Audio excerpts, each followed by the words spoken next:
আসসালামু আলাইকুম রহমতুল্লাহ বারাকাতু। ঈদ মোবারক।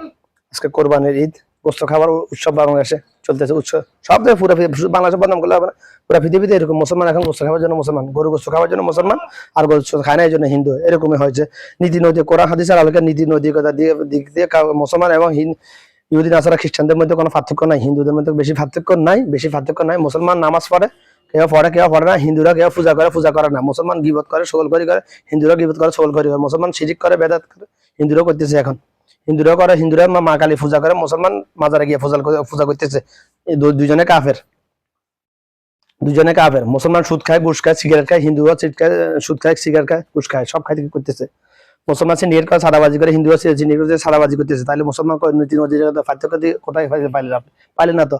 Hinduism and Muslim, Hinduism and Muslim. আমি একটা ভিডিও করেছিলাম এক হিন্দু ভাইকে নিয়ে, 18 মিনিটের প্রায়। দেখে প্র্যাকটিক্যালি দেখা দিয়ে দিয়েছে। আমি তো মুখে বলতেছি না ভাই।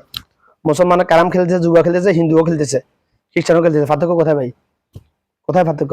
আজকে অনেক হিন্দুও গরু গোস্ত খায়, অনেক হিন্দুও গরু গোস্ত খায়, কিন্তু মুসলমানও আবার নিজের আপন ভাইয়ের গরু গোস্ত খাইতেছে গীবত করার মাধ্যমে। হ্যাঁ, চলে যান নাকি?